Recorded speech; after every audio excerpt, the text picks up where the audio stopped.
Assalamualaikum warahmatullahi wabarakatuh.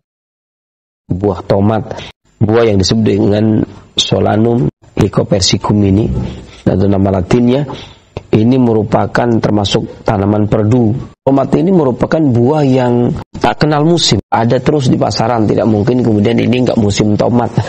Ini mungkin sebabnya dia dimasuk kategorikan sayur gitu ya, karena yang namanya sayur itu kan enggak kenal musim ya. Tiap ada lagi yang namanya kangkung itu ya, tiap hari juga ada, bulan apa juga ada.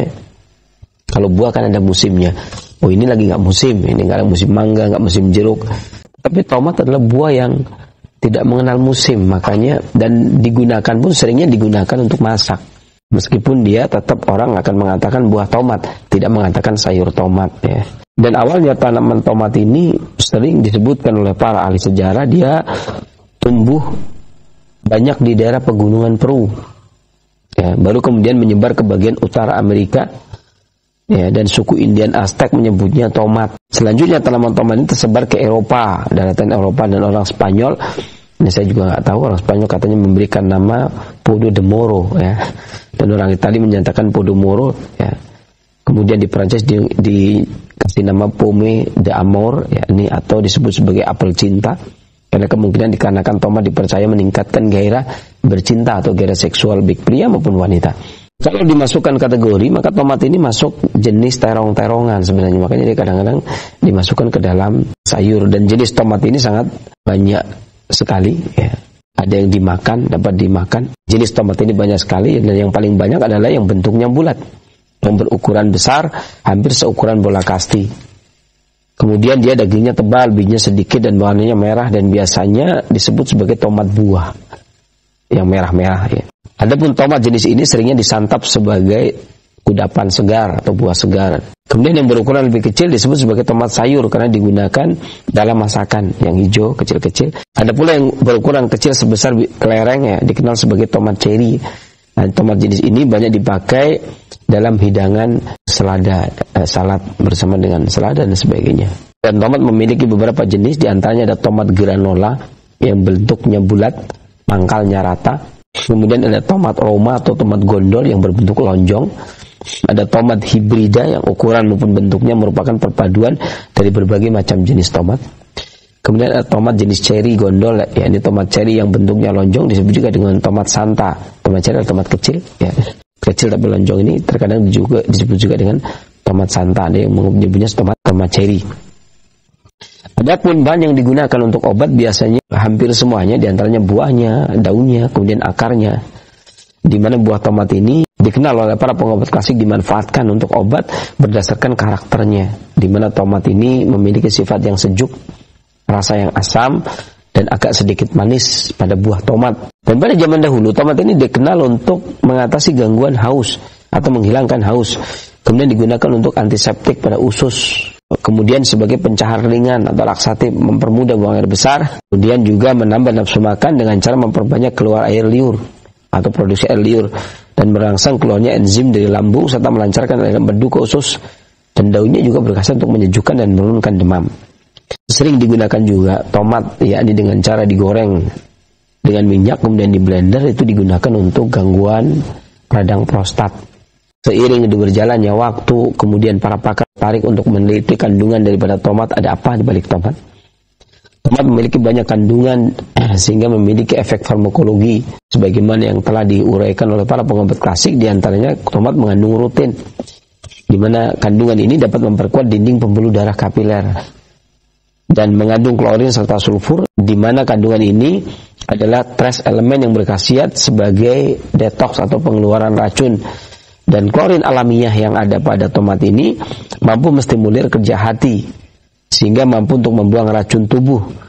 Dan sulfur alami ini melindungi hati dari serangan virus, hepatitis A, B, dan seterusnya.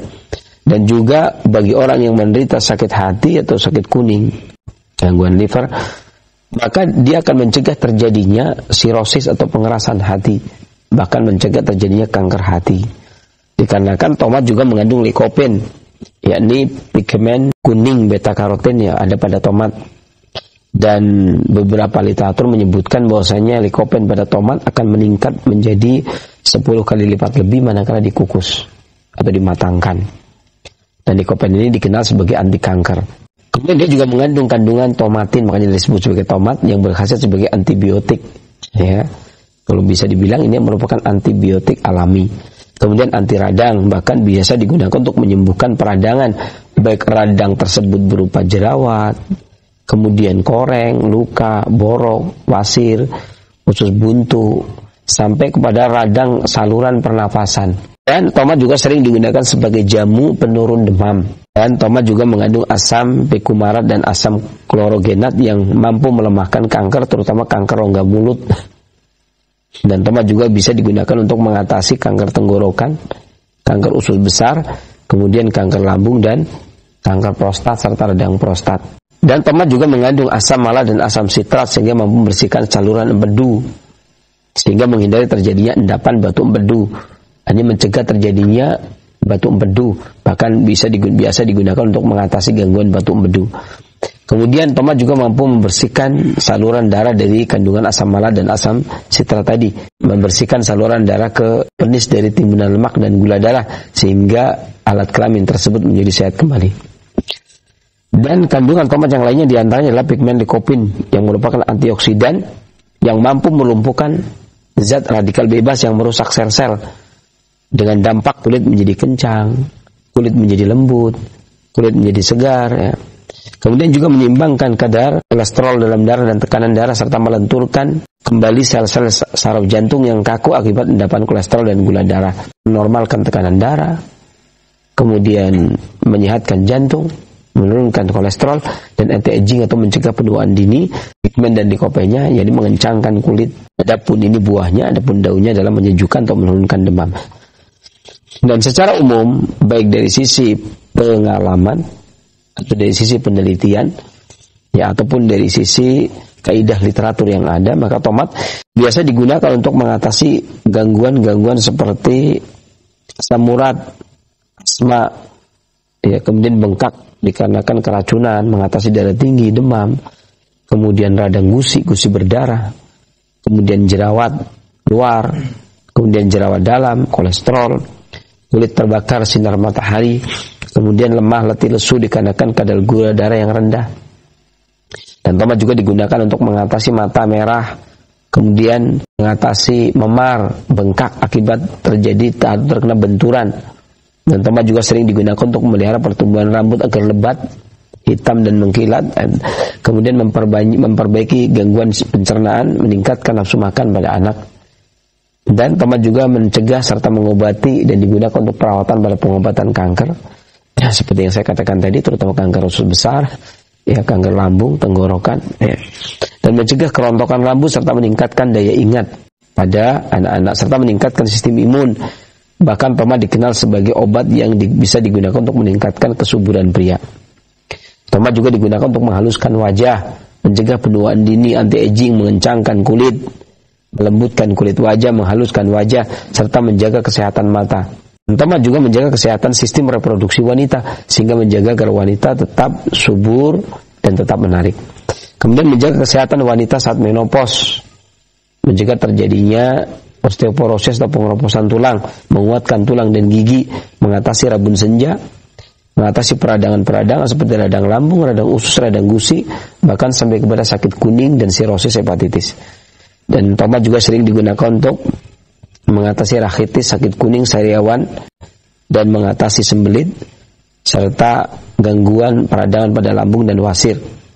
Digunakan termasuk untuk pelancar ASI bagi ibu-ibu yang menyusui. Tomat yang memiliki rasa asam, ya, yang pada buahnya yang berasal dari malik asid atau asam malik dan sitrik asid atau asam sitrat ini juga bagus dimanfaatkan untuk menguatkan kinerja hati sehingga mencegah terjadinya sirosis hepatitis.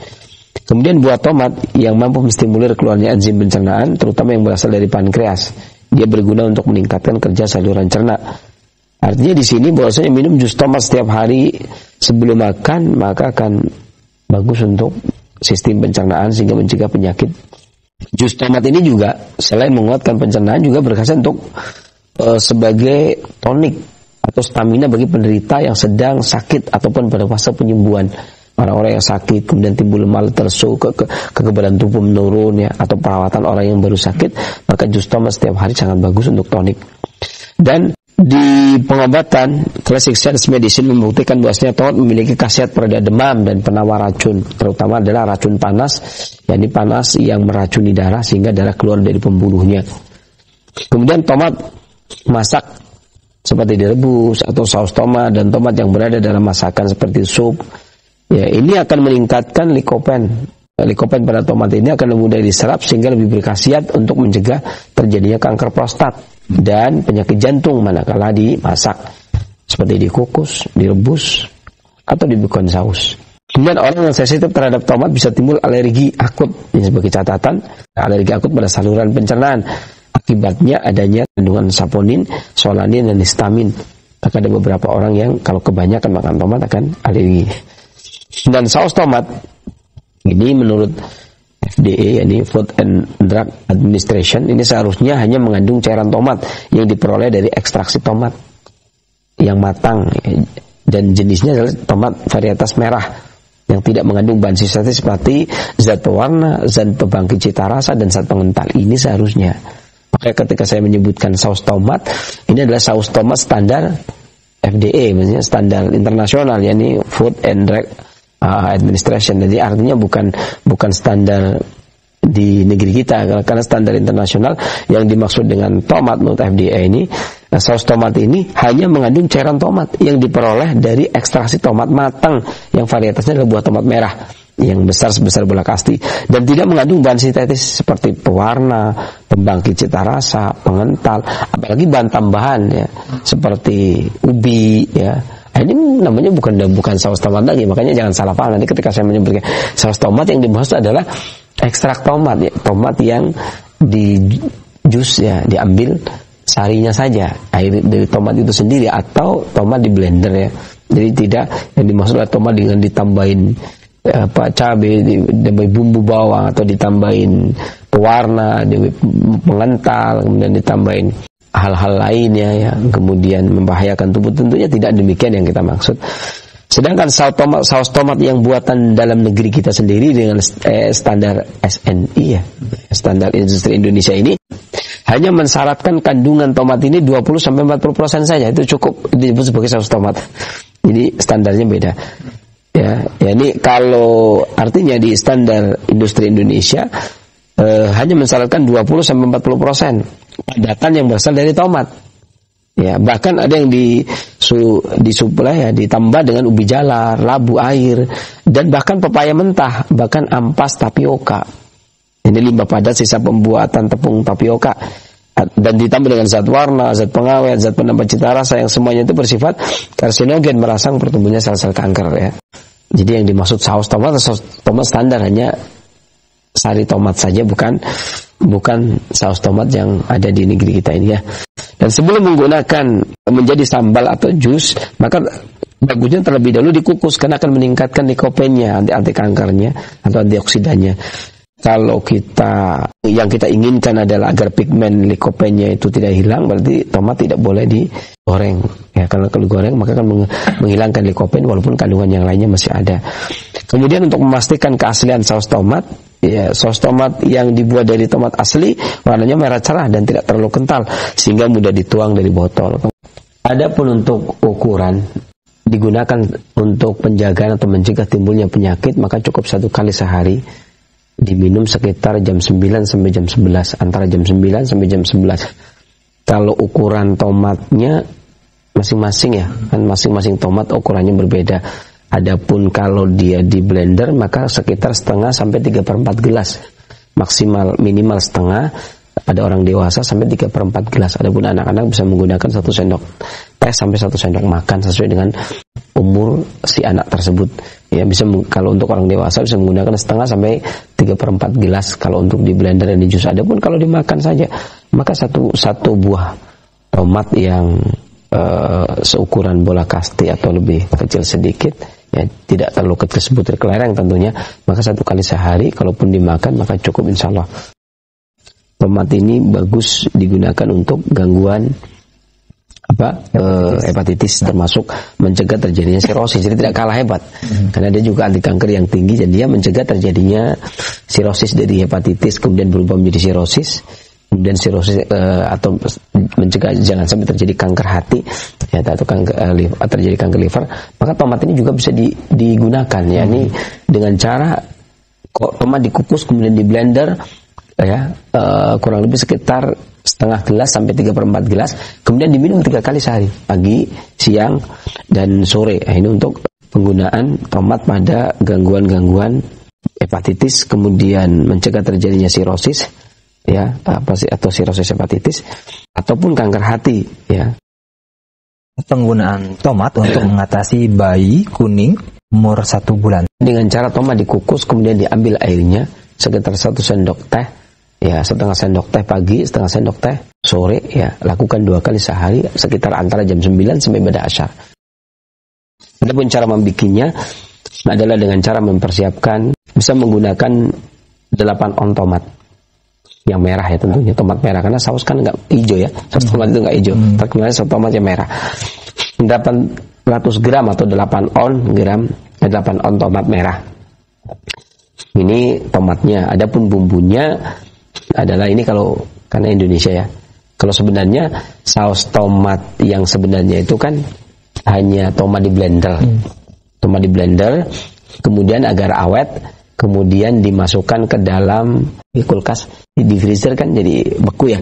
Sebenarnya tomat itu cuma cukup di blender atau di jus, ambil sarinya, ditaruh di situ, kan awet. Nah, ketika kita mau menggunakan, tinggal diambil sesuai selera beberapa biji, kemudian dicairkan, ya. Tetapi kan itu tomat murni, ya. Kalau yang tomat memiliki rasa, ya, ini 8 on tomat merah. Adapun bumbunya adalah 5 buah cabai merah, kemudian dihaluskan. Adapun kalau maunya bubuk cabai, maka bisa 1 sendok teh, atau sesuai selera. Bagi yang mau menginginkan saus sambal tomat pedas, berarti sesuai selera bisa ditambah lagi, ya. Kemudian ditambah dengan 3 siung bawang putih yang dicincang halus, ditambah dengan 50 gram bawang bombay yang dicincang halus. Kemudian ditambah dengan 25 gram bit, nah, dikupas kemudian dicincang. Kemudian ditambah dengan 1,5 sendok teh garam, dan ditambah dengan 2 sendok teh gula merah. Kemudian ditambah dengan 2 sendok makan air jeruk nipis, 3 sendok makan minyak goreng yang digunakan untuk menumis. Adapun caranya adalah tomat 8 on tadi dikukus hingga lunak, ya. Kemudian minyak goreng dipanaskan di wajan di atas api yang apinya sedang, jangan terlalu besar, jangan terlalu kecil. Kemudian setelah panas baru dimasukkan, dan kalau bisa menaruh minyak berbarengan dengan bawang, ya. Kemudian sampai bawang itu keluar aroma harum, baik bawang putih maupun bawang bombay. Kemudian masukkan bit, kemudian diaduk sampai keluar aroma harum. Dan ini ditumis sampai melunak sekitar 10 sampai 15 menit. Ya. Kemudian baru ditambahkan garam dan gula merah tadi. Kemudian diaduk rata, baru diangkat. Setelah dingin semua, bahan di blender sampai halus. Jadi tomat tadi dengan bumbunya tadi, ini di blender sampai halus. Kemudian disaring. Setelah saring ditambahkan air jeruk nipis, kemudian diaduk rata, ya. Dan kalau mau untuk stok bisa digunakan saus tomat ini yang sudah saus tomat ekstra, ini ekstra pedas. Ini bisa dimasukkan ke es tray, ya, cetakan es batu mini yang kemudian dibekukan di dalam freezer, dan menjelang diperlukan baru diambil saus tomat 2 jam sebelum diperlukan, kemudian dihangatkan, ya. Baru setelah itu digunakan. Ini saus tomat yang enak, ya, tetapi juga sedap, kan orang Indonesia yang maunya nggak sarinya saja, tentunya maunya ada cabenya juga, ya. Kemudian yang kedua, sebagai catatan pula, ada beberapa penelitian, diantaranya tomat sudah dilakukan penelitian pada tikus, diuji coba pada tikus jus tomat, ya, uji praklinis. Ternyata tomat diminumkan pada tikus mampu menurunkan kolesterol dalam darah dan menurunkan jumlah kolesterol dalam hati. Dan tomat juga pernah diuji cobakan atau uji praklinis pada kucing, dan sirup tomat dapat menurunkan tekanan darah tanpa mengganggu denyut jantung dan mampu menstimulasi otot poros. Jadi sirup tomat, ya, tomat dibuat cair, ini bisa menurunkan tekanan darah tanpa mengganggu denyut jantung. Kemudian pada binatang percobaan, tomat juga berkhasiat anti radang dan menurunkan permeabilitas pembuluh darah. Dan tomat juga efektif menghambat pertumbuhan jamur pada tubuh manusia. ya, sehingga mengatasi gatal dan seterusnya. Dan penelitian di Amerika, laki-laki yang mengkonsumsi sedikitnya per hari ini 10 porsi buah tomat yang dimasak dalam seminggu ini akan menurunkan resiko terkena kanker prostat kurang lebih sampai 45%. Hal ini dimungkinkan karena adanya kandungan likopin yang ada pada tomat dan karotin yang ada pada tomat yang dipercaya mencegah timbulnya tumor, kanker, penyakit jantung dan seterusnya. Dan juga diadakan penelitian yang pernah dilakukan oleh Badan Pangan Dunia (FAO) dan WHO yang menyebutkan bahwa pengolahan maupun pengalengan tomat relatif tidak merusak kandungan likopin, berbeda dengan vitamin C yang rusak jika dimasak. Nah, jadi kalau vitamin C anti kanker, tapi kalau dimasak dia rusak. Tapi likopin pada buah tomat tidak. Dan mengolah tomat menjadi pasta ataupun saus akan meningkatkan kadar likopin 100 kali lipat, sehingga jus tomat yang warnanya merah cerah ini bagus dan bermanfaat. Tentunya kembali jus tomat yang dimaksud atau saus tomat yang dimaksud adalah saus tomat yang sesuai standar FDA, Food Drug Administration. Jadi bukan standar kita yang tomatnya itu sedikit, bahkan sekarang mungkin udah 5% kali ya, bukan 20% lagi. Tentunya demikian, kalau bisa bikin saus sendiri lebih enak dan lebih sehat ya. Mudah-mudahan bermanfaat ya. Mudah-mudahan Allah angkat penyakitnya, dan mohon maaf atas segala kekurangan. Terima kasih atas segala perhatian, kesembuhan dari Allah Subhanahu wa taala, kekurangan dari diri saya.